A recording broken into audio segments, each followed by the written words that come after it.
Hola a todos, espero que estén muy bien. Hoy vamos a hablar sobre los elementos del lenguaje de Python. Entonces vamos a caracterizar qué elementos tiene, qué entornos de desarrollos se incluyen para trabajar sobre Python. Entonces para esto, digamos que vamos a trabajar los dos primeros ítems de toda esta agenda para poder hacer videos un poquito más cortos. Entonces el primero es sobre los entornos de desarrollo y compiladores. Entonces miraremos diferentes tipos de entornos de desarrollo en los cuales podemos trabajar con lenguajes de programación como Python. Hablaremos de todos los elementos que tiene un programa. Entonces digamos que eso nos va a permitir caracterizar cómo vamos a trabajar sobre nuestro lenguaje de programación y en los siguientes videos iremos trabajando sobre tipos de datos, entradas y salidas, estructuras de control y funciones. Cuando nosotros hablamos sobre entornos de desarrollo, digamos que realmente vamos a tener gran variedad. O sea, no son solo los que vamos a mencionar acá, sino que hay muchos más. Digamos que acá me centro en los que yo voy a ir trabajando y les voy mostrando en diferentes videos cómo hacer su instalación o cómo hacer uso de estas herramientas. Entonces vamos a tener dos tipos de entornos de desarrollo y compiladores, unos que son offline y otros que son online.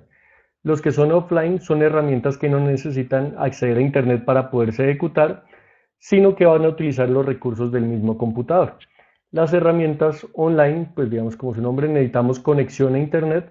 Lo bueno de este tipo de herramientas es que elimina el procesamiento del computador y lo va a hacer a través de los servidores que nosotros nos conectemos. Entonces digamos que acá vamos a hablar de dos herramientas de cada tipo para que ustedes luego puedan utilizarlas, practicar de acuerdo a lo que nosotros vayamos haciendo en las diferentes sesiones y videos que iremos trabajando. La primera herramienta es la herramienta básica de Python, que es el IDLE, digamos que ese es su entorno de desarrollo básico. Nosotros lo podemos descargar directamente en la página de Python, entonces digamos que acá está python.org, en la parte de descargas.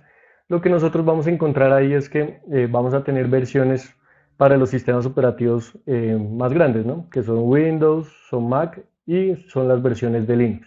Entonces acá lo van a poder instalar.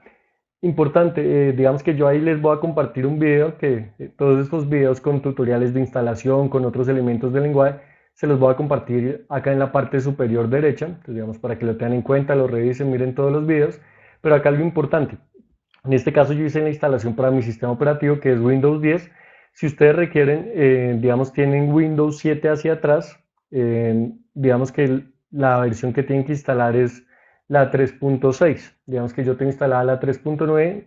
Para que les sirva en Windows 7, tienen que instalar la 3.6. En el video les muestro cómo ir a diferentes versiones, cómo hacer el recorrido, entonces ahí lo van a poder hacer de forma intuitiva. Digamos que el peso de descarga es aproximadamente 27 megas, ya en instalación va a ocupar en disco entre 80 y 90 megas, entonces realmente esta versión que es la más básica de Python no nos va a consumir muchos recursos, entonces digamos que es una buena herramienta cuando nosotros estamos iniciando a programar y además nuestro hardware no es tan potente para poder ejecutar programas muy complejos. Entonces digamos que esta herramienta va a servirnos para eso.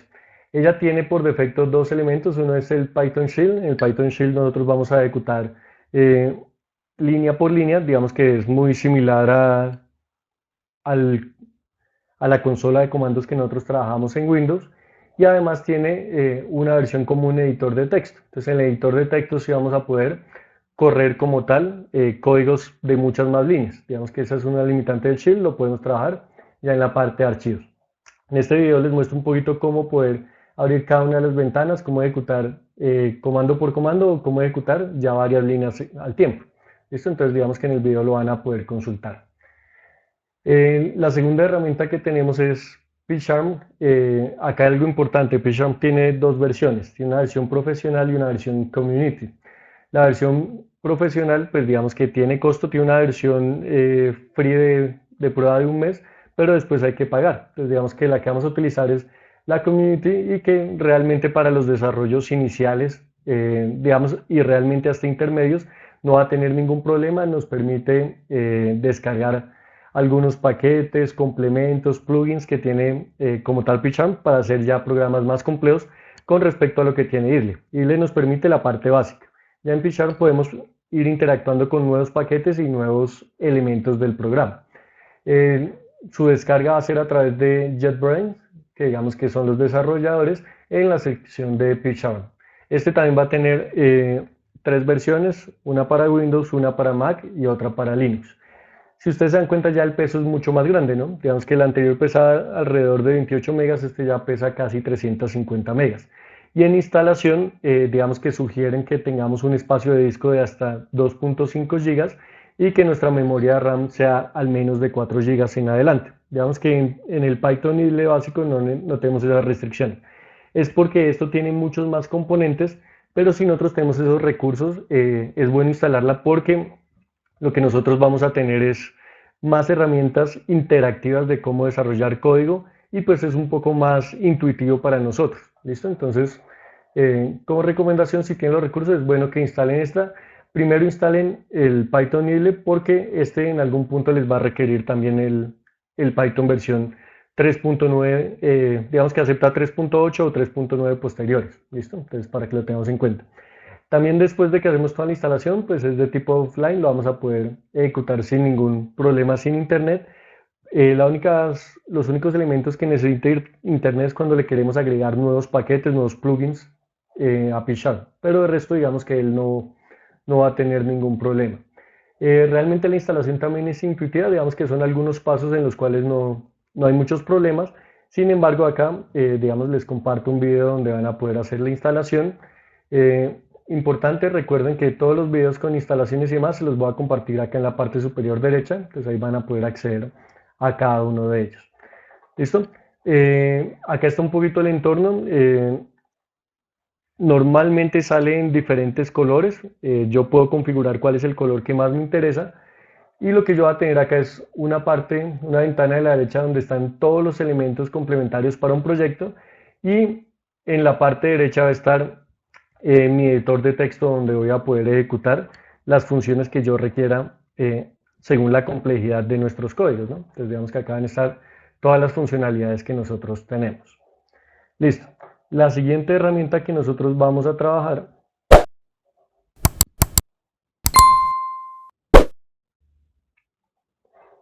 es Colaboratory.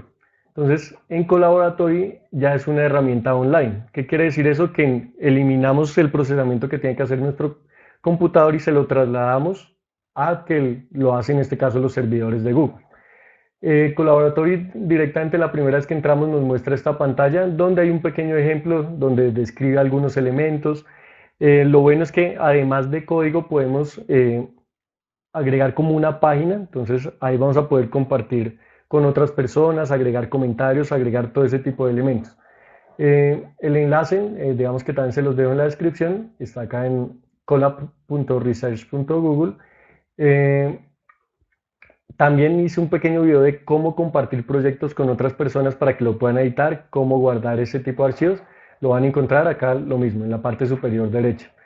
Importantísimo, es necesario tener cuenta de correo de Gmail. Entonces, crear una cuenta de Gmail pues tarda 2 minutos, no es muy complejo y ya vamos a poder tener acceso a toda la herramienta donde acá por ejemplo nos calcula cuánta RAM y cuánto disco estamos utilizando el que nos permite Google. ¿Listo? Entonces ahí va a haber también un límite de complejidad. Hay una versión profesional, digamos que para la parte de fundamentación no va a ser necesaria. Lo inicial que vamos a trabajar sobre Python lo vamos a hacer a través de Colaboratory y les iré compartiendo como tal. También acá se llaman como cuadernos, los cuadernos de trabajo que iré realizando para que ustedes los puedan mejorar, ir complementando y demás de acuerdo a lo que vayan trabajando. Y la última herramienta es rep.it. Esta herramienta es un compilador web.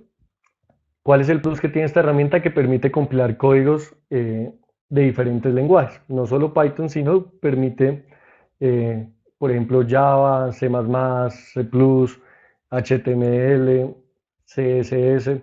Entonces tiene muchísimos lenguajes embebidos, entonces va a poder uno jugar un poquito con diferentes lenguajes y trabajar de acuerdo a lo que nosotros queramos.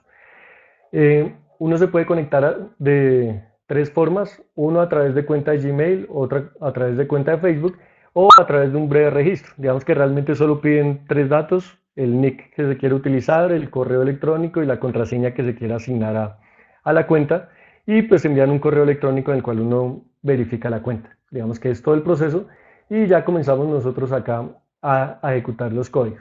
Digamos que acá ya en la herramienta ya entré a una de Python, entonces por eso no me sale .py, pero ahí podríamos, como les comenté ahorita, seleccionar cualquier lenguaje que ustedes deseen trabajar. Listo. Entonces digamos que eso con respecto a los compiladores y entornos de desarrollo que vamos a trabajar. Ahora vamos a pasar a cuáles son los elementos del lenguaje que tenemos nosotros en Python.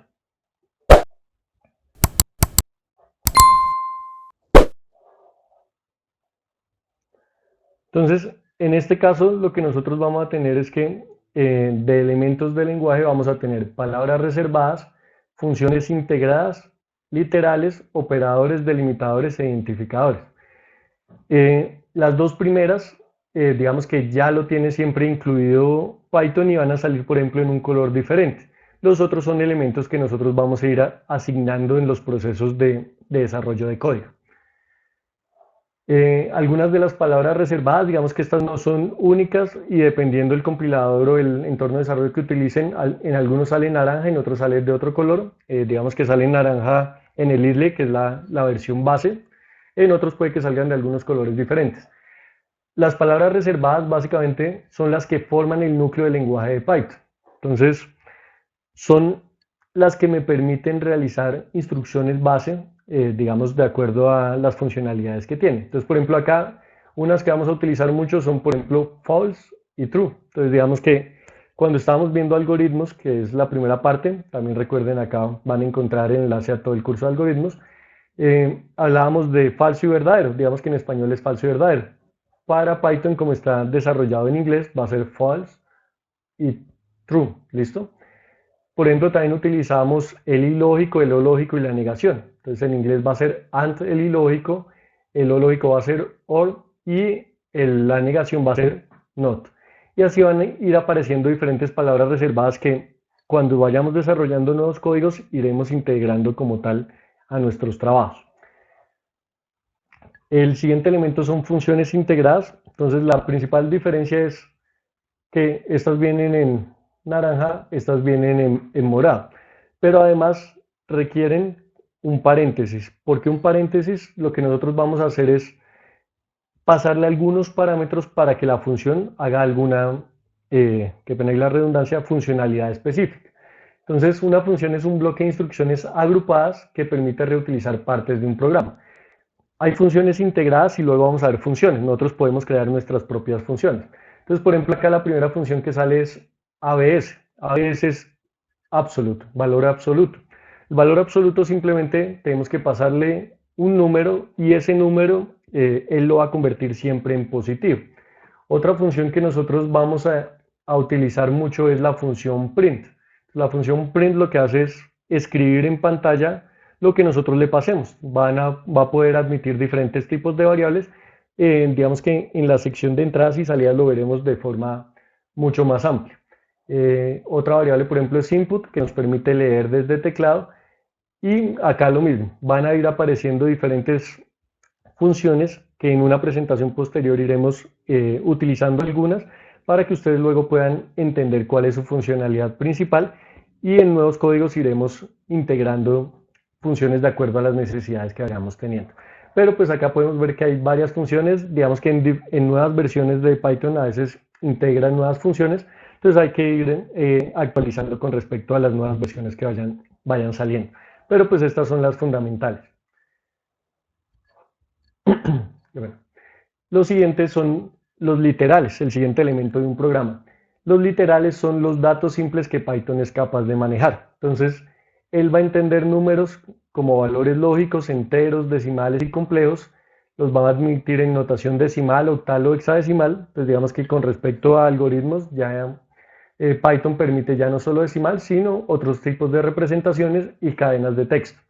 Digamos que los números complejos no los vamos a trabajar mucho, pero igual más adelante haremos en otro video algunos ejemplos de cómo utilizarlos y para qué nos podrían servir, pero pues no va a ser un uso extendido. Entonces nos vamos a centrar en las 4 tipos de datos básicos, entonces van a ser enteros, pues, por ejemplo 10, 20, 22, 1050, reales, importante, para que sea un número real o decimal es con punto, ¿listo? Entonces 10.0 es un número real, 55.2, 45.5. En valores lógicos o booleanos solo vamos a poder tener dos tipos. Como es en inglés, va a ser true o false. ¿Listo? Verdadero o falso para nosotros en español. Y cadenas de texto, nosotros la vamos a poder delimitar de dos formas. Uno con comillas dobles y otro con comillas simples. ¿Listo? Entonces, por ejemplo, acá, hola con comillas dobles es una cadena de texto, mundo con comillas simple es otra cadena de texto y, por ejemplo, acá mi nombre es Luis va a ser otra cadena de texto. Puede ser tan extensa como, por ejemplo, acá 4 letras, este es de 5, o puede ser mucho más extenso, todos los mensajes que nosotros queramos transmitir a través de las cadenas de texto, que son muy utilizadas, por ejemplo, para mostrar resultados en pantalla, ¿no? Entonces, digamos que este es un tipo específico de literal.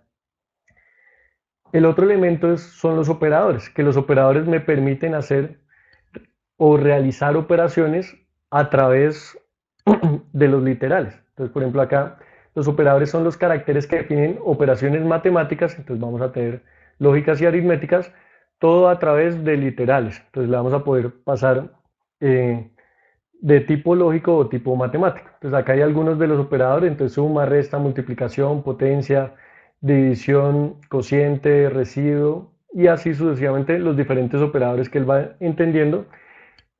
Ahorita les voy a explicar un poquito cada uno de los operadores que hacen y cómo es la forma de usarlo en Python. Entonces, los primeros lo voy a dividir en tres tipos de operadores: aritméticos, relacionales o de comparación y lógicos. Entonces, el primer tipo son los operadores aritméticos. Entonces, importante tener claro que un operador aritmético retorna un resultado numérico. ¿Listo? No retorna un número. Yo acá lo hice con números enteros, pero también puede ser con números decimales. En el siguiente video voy a hacer un ejemplo de cómo utilizar cada una de las operaciones y además integrar entre operaciones. También lo van a encontrar acá en la parte superior derecha. Por ejemplo, acá, pues el operador más, lo que hace es 10 más 3, toma el operador de la izquierda, el operador de la derecha, el operando, qué pena, y realiza la operación. Entonces 10 más 3 simplemente es 13, el menos hace la subtracción, hace la resta, entonces 10 menos 3 igual a 7, el símbolo de asterisco realiza la multiplicación, entonces 10 por 3 es igual a 30, el slash lo que me hace es la división, entonces 10 dividido 3, 3.33. Acá hay un elemento importante y es que Python automáticamente sabe si el resultado es de tipo entero o tipo real y él hace el cambio sin tener que nosotros definir cuál es el tipo específico. El residuo, digamos que hace con el porcentaje, se conoce como el módulo. 10 módulo 3, lo que pasa es, recuerden, el cociente es la parte entera, entonces el que sigue 10, por ejemplo, cociente 3 es 3, entonces la parte entera, y el residuo es la parte restante para completar, entonces 3 por 3 es 9, lo que resta es 1. Esto es importante recordar cómo nos enseñaron a dividir antes de entender que habían partes decimales o fracciones. Siempre teníamos resultados enteros. Y el siguiente, que es la potencia, entonces es 2 veces asterisco. Acá algo importante, también las raíces la podemos sacar a partir de esto, entonces las raíces son potencias o elementos elevados a números inferiores a 1. ¿Listo? Entonces, por ejemplo, 0,5 es raíz cuadrada. Igual, como les digo, haremos un video completo de cómo utilizarlos, entonces ahí veremos de forma más clara estos elementos.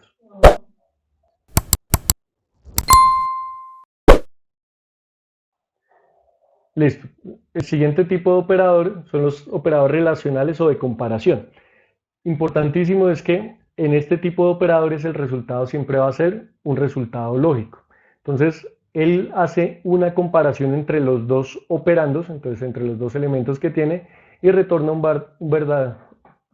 valor verdadero o falso. Entonces, para el caso de Python, true o false. ¿Listo? Entonces, por ejemplo, el primer operador es 10 mayor a 3. Entonces, si 10 es mayor a 3, retorna verdadero. Entonces, en este caso va a retornar true. En el siguiente, 10 es menor a 3, retorna false. En el siguiente, 10 es igual a 3. Acá hago un poquito de énfasis. Cuando hacemos comparación de igualdad, siempre se trabaja con doble igual. ¿Listo? Luego veremos que con un solo igual hacemos asignación. Entonces, para que lo tengamos muy, muy presente. Comparación, doble igual.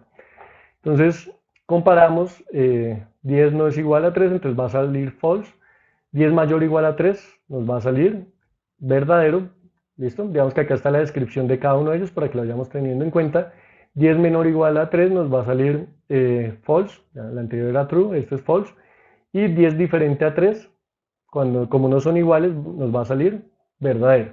¿Listo? Entonces, importantísimo tener claro que acá siempre los resultados que vamos a obtener son verdadero o falso. Listo. Los siguientes operadores que nosotros vamos a tener son operadores lógicos. Entonces, en los operadores lógicos lo que nosotros vamos a tener es que hacemos operaciones entre resultados lógicos. Eso es muy importante. Entonces, acá, por ejemplo, A y B deben tener un resultado lógico. ¿Listo? Entonces, su resultado debe ser true o false. ¿Listo? Para que él lo pueda operar.